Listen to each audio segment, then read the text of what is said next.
Hey everybody, Dashman here, and welcome to our first look at Feral Fury by Skandivania Games. This is a procedurally generated top-down shooter based around bears, basically. So we're just going to jump straight into the game, and you'll see more or less what I mean. So I'm going to start on normal. Right now, I've only unlocked one character. I've probably played about an hour of this so far, but we get the cute panda. So let's load in.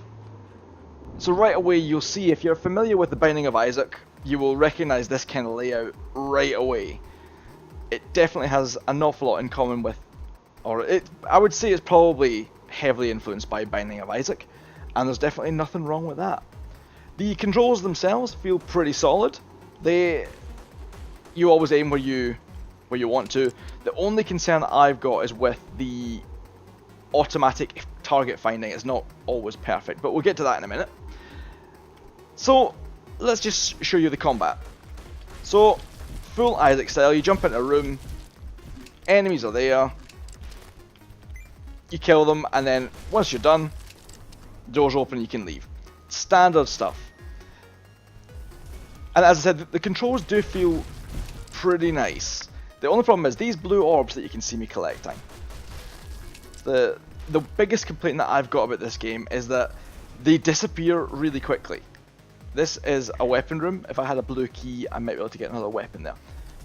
Yeah, so those blue orbs, they disappear really quickly. So if, for example, I want to kill both enemies in the room, or all the enemies in the room before I collect them, sometimes you don't get the chance to. And that is really pretty annoying. You use those orbs to get upgrades in the future, and I will show you that the next time we die. There are collectibles you can get that collect those orbs for you, which I found out actually just in my last playthrough, which will kind of alleviate some of those concerns, but of course you can't rely on it. Then, yeah, you see there, they disappeared before I even got to them. That is probably my big frustration. When we get into more chaotic rooms, I'll show you some of my other... Oh, this is a cool thing actually, a feature that I like in this game that you don't get in Isaac, which is randomly when you're coming through rooms that you've already completed, you can get ambushed and some stuff will respawn. I actually really like that. So the idea is you get red key cards to finish the level. You can get to the door to the end of the level, which is that one at the bottom marked with the red lasers, but you can't get through them until you've got the key card. And the blue key cards, if you do find one, will unlock weapons to collect. So that's level 1 done. Pretty standard. The other thing about this, which I guess I've probably not shown you yet, but no doubt we'll get there in this level, is there is sometimes your characters are maybe a little bit too big for some of the rooms.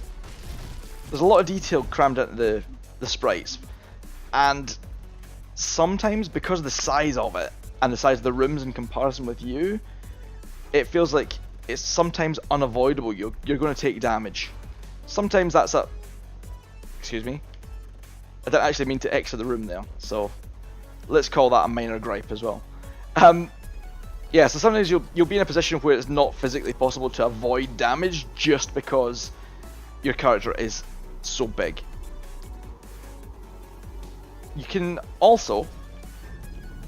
collect bombs, which I assume you can use to find secret rooms and things. I haven't been very good at that. I don't know if there's a particular logic, again, like the Binding of Isaac, if there's a particular way that secret rooms are spawned. I don't know it. I'm kind of assuming there is. It does have that feel about the game. That, on the other hand, was just me being bad. So let's see. This room is just a random weapon pickup. And a flamethrower, which I've not had before. So I'm using the controller, as you might have guessed by now, and the controls are really pretty standard, but they feel really good. So you got X to reload, Y to switch weapons, B to do your dodge roll, Now that's not explained in the game at all. The dodge roll is vital because it helps you avoid damage that you would otherwise, oops, not be able to avoid. Oh crap! It does. I don't know if it provides. There's a blue key card like I was talking about before, which we'll use to go in here, which is a shop. Just like something like Spelunky, you can attack the shopkeeper. I did it accidentally the first time because, again, I'm an idiot. And of course then if you attack him and you beat him, you can get all the stuff for free. But there's nothing here that I particularly want. I think that's another flamethrower, isn't it? Is that the same icon as the one that I've got? Could be. I'm not going to do it right now. So let's just continue on. There's a couple of minor gripes that I've got with. Sometimes the rooms spawn in a way that you're right on top of an enemy. I think you get some invincibility frames when you first load in, so it's not necessarily going to cause you to take damage. But yeah, like that, you can see I was right on top of that dude. Oh, yeah. What was I supposed to do there, guys? Come on. These enemies are the worst. They take a few shots. Okay, so we're probably going to die a lot sooner than I expected. They are the actual worst, those enemies though.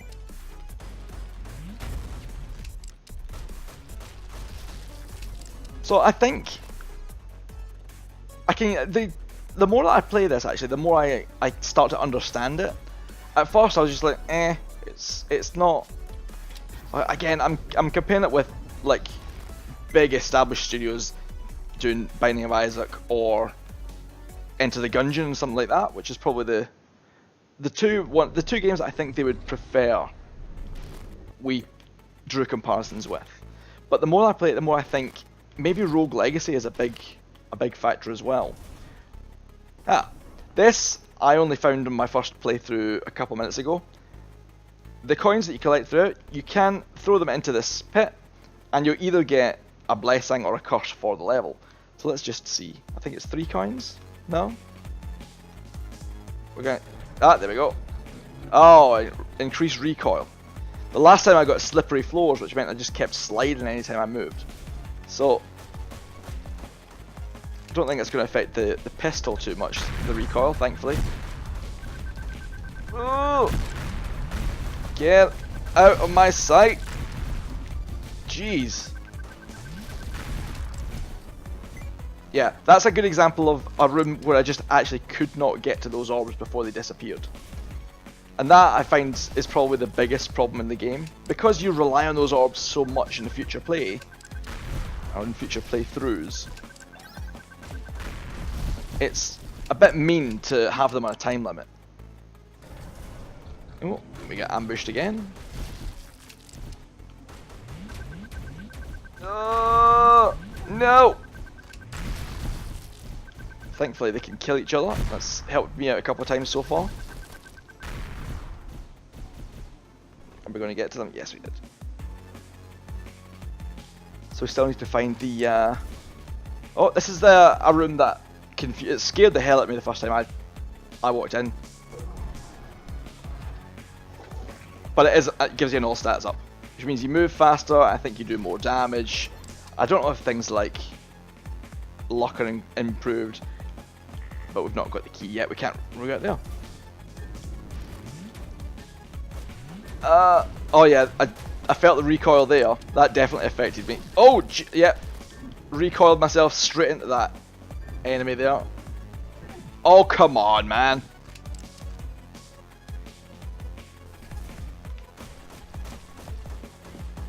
I'm actually being physically bounced. Excuse me, you fired that through the wall? That doesn't seem very fair. Oh, I can't shoot you. This is not very fair if I can't physically shoot you. Did you just kill yourself? I've literally no idea what happened there. But they died, and that's the main thing. So yeah, if I had my one big thing that I would say to this developer, there's a couple of minor issues that I've got with the game, but the one thing I would say to them is remove that hard count to the collection of the orbs. They're too important. You don't want to miss them. I would rather miss out on ammunition, but I guess ammunition for this pistol is unlimited. But yeah, I'd rather miss out on ammunition for some of the other weapons than I would the orbs. The other thing is that I've not seen any real weapon synergies. Again, like Binding of Isaac, some of the items, I've not noticed any items that can work with others yet, but again, I've only played maybe an hour of this, so for the rogue-lite, whatever you want to call it, style of game, maybe an hour is not enough to see it all. So here, we've got our first boss. I've only managed to kill bosses a couple of times in this so far, because they are pretty brutal, and sometimes, as I was mentioning before, the rooms are sometimes a little bit too small for the character models. This dude I've beaten already. I had a grenade launcher the first time though.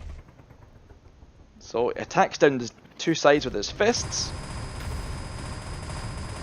And we can stand here and just avoid them. And then... Oh, no! Well, that was not very good. So that was it. That was the first run through, and you saw like entirety from there. So let's show you the upgrade system with those orbs that we collected. There we go. As you can see, we can buy a blue keycard. I assume that's like a one-off usage. I've got a couple of these already. 2 speed upgrades. And this is why I feel like it's maybe more like a Rogue Legacy style thing. The more you play, the more you die, obviously. The more you can then upgrade for the future. So, ammo up, I don't know. It doesn't look like ammunition there. It looks more like armor, but whatever. The speed upgrade I think is going to be vital, and this magnet here, I'm assuming, because it doesn't actually have any tooltips, I'm assuming that will draw the orbs into you, so maybe we should get that. Yeah, attracts coins and orbs. There's your tooltips. And ammo up. Oh, it's maximum ammo, okay. Could be useful. Yep, let's use that. We'll play through with that. Definitely want the speed upgrade. And I don't think we can afford anything else right now. We can afford the key, but again, I don't really want to buy that. Although, actually, just looking at this now, is this all of them? There's no other pages or anything. So it's not going to take long to unlock all of those. Let's try another run. Panda again, and see what that magnet does for our orb attraction. Hopefully that'll help us out. Didn't really notice anything there.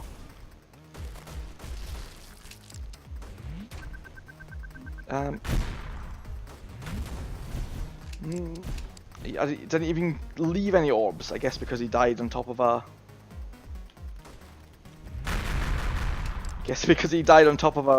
an obstacle? See, I can't tell if that is actually attracting them towards us any more than it used to.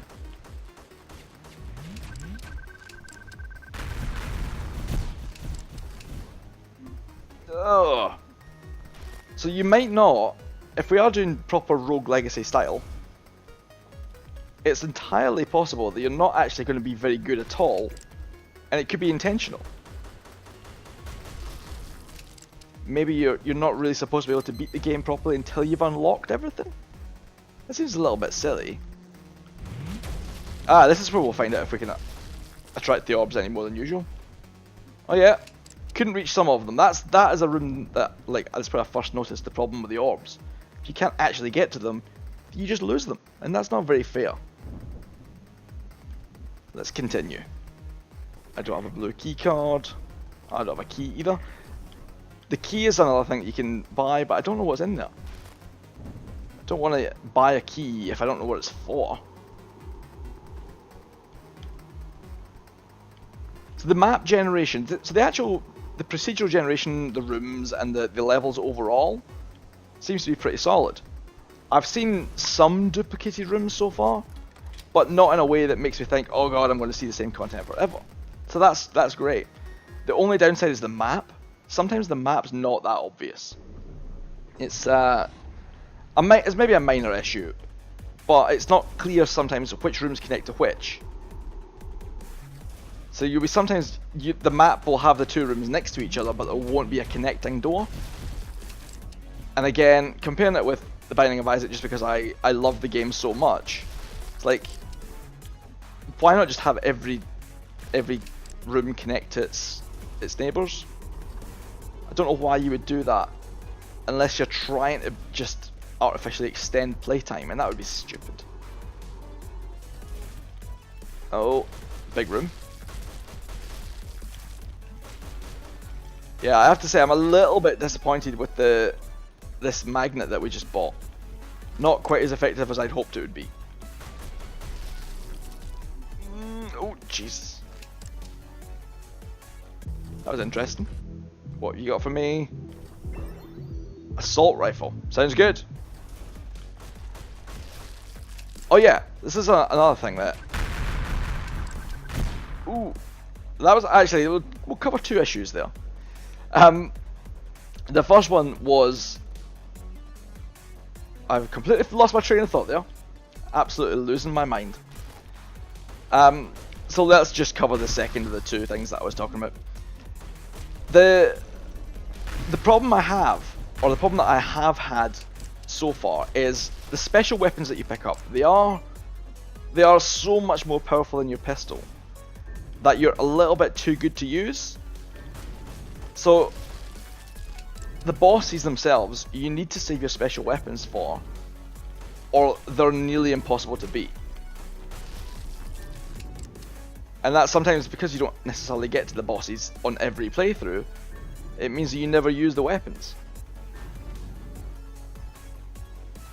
But yeah, that's again maybe a slightly subjective thing and maybe a bit of a minor issue. And can I get to the map at all from here? No. Never mind. See this, if you look at the map at the top right, you'll see there's no actual connecting thing to the room above us. But there should be. Let's drop a bomb and see if we can blast our way through. No. And I don't really see the point in that. It doesn't make any real sense to me. Why would you block that? They might have perfectly good Excuse me? God damn it. Oh yeah, that's what I was saying. As the too good to use weapon thing, because you don't get new weapons very often, it feels like they're precious. You know, so you want to keep them specifically for the bosses because you can't be guaranteed that there's another one coming along. And I feel like that's maybe a missed shot. Like if they just gave you a guaranteed one on every level, or I guess maybe that's one of the things that's hidden behind the keys there, the locked doors. I don't want to keep making Binding of Isaac comparisons because, you know, it's one of the, you know, the best ones of the genre in my opinion. But if you're going to wear your influence on your sleeve that much, you have to expect the comparisons. This room I hate. Those lasers are really tough to avoid. Health would be nice, thank you. That's what I was saying about the automatic target aiming. There is an assist option in the options menu, and I have it turned on, but sometimes its target choice is a little bit off. And the last thing that I would say is the overall bear theme is a great idea. I think it's kind of cool. Bears in space is badass, and the graphic style really suits it. It's done really well. The daily runs I have not tried yet. But yeah, the only issue I have is they've not really embraced that bear theme as much as they could. You know, there's no puns on the weapon names. It's just assault rifle. There's no like bear themed version of it. It doesn't have, you know, I don't know. I am not the one to think this up, you know, but it's all very much like it could be humans. It might as well be humans rather than bears. There's nothing specific to bears in this that makes it unique. Unfortunately, the one thing I couldn't show you in that is a little mini game that I found the first time I beat a boss, which is like a side-scrolling old school 2D shoot 'em up, which was really cool. And I'd like to see more of that as well. Which it's a shame that I couldn't show you, because I did really enjoy it. I just added a little bit of new content, which was cool. So I think that's going to be it for this video. I will keep playing it. I do like it. I want to like it more than I actually do. I think the little niggles are going to get on my nerves too much. But I think, again, with the upgrade system in place, that might be the better way to handle it. You know, you get all the upgrades eventually, you go back and maybe you can steamroll the entire run once you're fully upgraded, and once you're getting all the orbs, future upgrades will be easier to buy, etc, etc, and you know, you can expand your health and you'll get further. I don't know, that might be how it goes in the future. Let's just take another route. Does that mean you start with it? Yeah, start every run with an assault rifle. More increased chance of finding chests. These are all really good things. Maybe the chance should already exist, a little bit higher percentage than this. I don't know. So let's see, is this start? So it's just a one-time use, I assume. It's like, you know, start every run with one blue key. That could be useful, actually. What's this? Cheaper vending machines. Shop, more items to the shops. So there's a lot to unlock and a lot to go through. There we go. That one could be really good as well. So yeah, we're both still learning together. But that is it. That is Feral Fury. If you like it, I'll put a Steam link in the description. You can check it out for yourself. Maybe good things in the future. They could easily patch out some of the things that I've complained about here. So just keep it in mind. If you have enjoyed this video, then please think about dropping a like or subscribing and leaving a comment, because it really does help. Obviously subscribe if you do want to see more from me in the future. But until next time, thanks for watching.